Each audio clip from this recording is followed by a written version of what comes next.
یہ بار بار دہرایا جا چکا ہے کہ نماز سے مقصود خشوع خضوع، ذکر الہی، حمد و ثنا، اپنے گناہوں پر ندامت و استغفار، اس قسم کے دوسرے پاک جذبات کی تحریک ہے۔ یہ تمام باتیں دل سے تعلق رکھتی ہیں، جن کے لیے ظاہر ارکان کی ضرورت نہیں، لیکن انسان کے قلبی افعال و اعمال کے مظاہر اس کے جسمانی اعضاء ہیں۔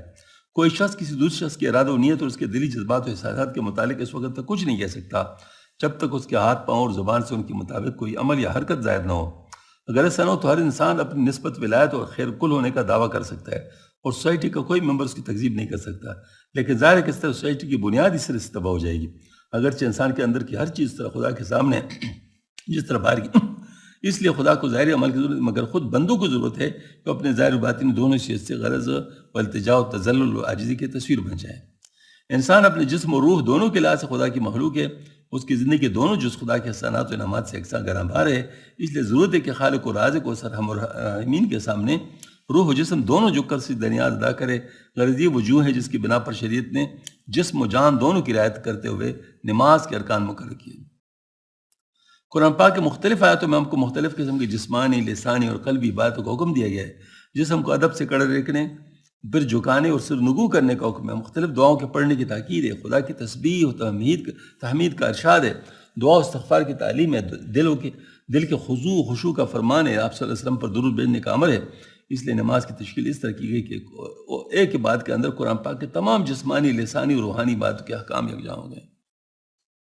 اس لیے ایک نماز قرآن کے تمام گناہگو جسمانی، لسانی اور روحانی بات کا مجموعہ ہے۔ بلکہ اور لحاظ سے اگر دیکھا جائے تو فرشتوں کی مختلف عبادتوں کا مجموعہ ہے۔ فرشتوں میں کوئی سجدے میں ہے، کوئی رکوع میں ہے، کوئی قیام میں ہے، ہاں جی، کوئی قاعدے میں ہے، مختلف طریقوں سے جو ہے مطلب وہ جو ہے ان کو اپنے عبادتوں میں مشغول ہے۔ اور مومن کا جو نماز ہے اس میں سارے شامل کیے گئے ہیں، یعنی فرشتوں کے تمام جتنے حیات ہیں وہ سب اسی ایک نماز کے اندر موجود ہے۔ اور اس طریقے سے مطلب یہ ہے کہ ہر قسم کے احکامات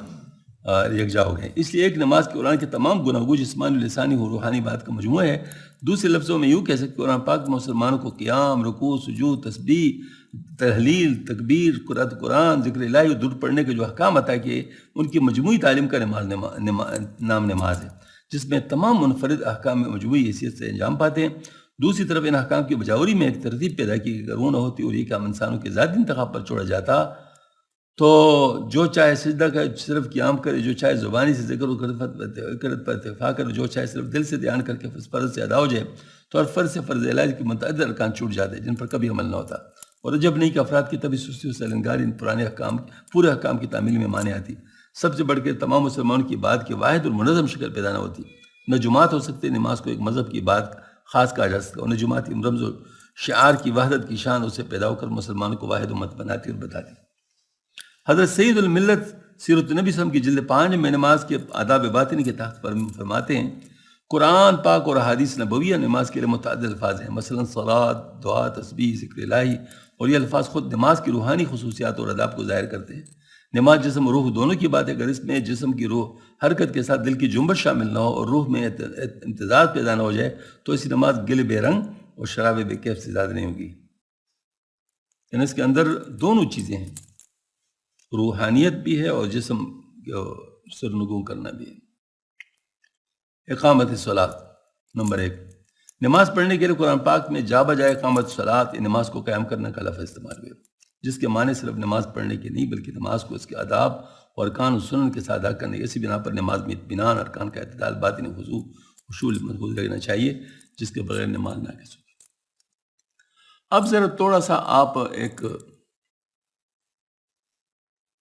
بات خصوصی طور پر جو ہے وہ عرض کرتا ہوں۔ تصوف جیسے کہ ہم جانتے ہیں یہ اصلاح کا طریقہ ہے، یعنی اپنے نفس کی اصلاح کی، دل کی اصلاح کی اور عقل کی اصلاح کا ذریعہ۔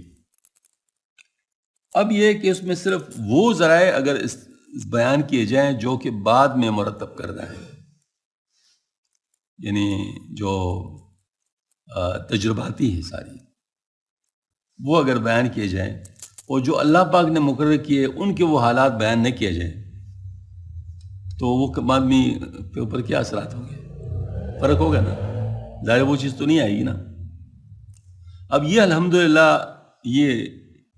وہ برکات ہے حضرت حاجی صاحب رحمۃ اللہ علیہ کی اور پھر بعد میں ان کے سلسلے کے برکات ہے کہ انہوں نے بالکل عین مسنون انداز میں وہ تمام چیزیں ماشاءاللہ بیان کر دی. اب دیکھیں سیرت النبی ہم پڑھ رہے ہیں الحمدللہ جمعہ کی رات کو، اس میں یہ ساری باتیں ماشاءاللہ تفصیل کے ساتھ بتائی گئی. پھر دیکھیں حضرت ایک مطلب مرید خلیفہ مرید ہے، وہ جو ہے نا مطلب اس کو اس انداز میں بیان فرماتا ہے. اب دیکھیں یعنی گویا کہ نماز جب ہم پڑھ رہے ہیں اور نماز کے ساتھ اگر ہم تزکیہ کا خیال ہمارے ذہن میں ہو اور اس کو اس انداز میں درست کر لیں تو باقی آپ کام کریں نہ کریں یہ تو کام آپ کا ہوتا رہے گا نا، اس کا فائدہ تو آپ حاصل کرتے رہیں گے نا، یہ چیز تو آپ کو حاصل ہوتی رہے گی. تو یہ خصوصی نسبت ہے ماشاءاللہ اس سلسلے کی کہ اس میں ان چیزوں کو باقاعدہ بیان کیا گیا ہے. اور ہمارے شیخ مولانا اشرف صاحب رحمۃ اللہ علیہ، مجھے پوری تفصیل یاد نہیں کہ وہ میں نے ڈاکٹر فدا صاحب سے سنا تو تفصیل مجھے یاد نہیں ہے، لیکن اس کتاب کی قبولیت کے بارے میں جب فرمایا گیا تھا کہ ایک کتاب قبول ہو گئی ہے تو کہتے جس نے یہ دیکھا تو اس میں یہی نماز کے بارے میں باتیں تھی، مطلب جو وہ چیز ان پہ منکشف ہو گئی کہ یہ چیز ہے اس کے اندر ہے نماز کے بارے میں. مجھے اچانک یاد آ گیا کہ مطلب ظاہر ہم تو وہی باب پڑھ رہے ہیں مطلب جو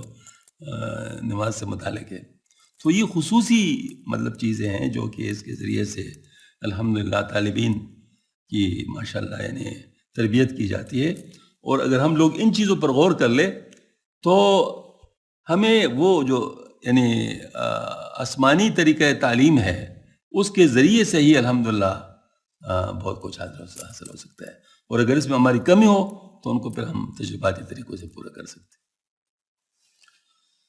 اللہ اکبر. کمی ان میں نہیں ہے، مطلب ہمارے عمل میں کمی ہو، یہ سنو کیا آپ یہ سمجھیں کہ اگر ان میں کمی ہو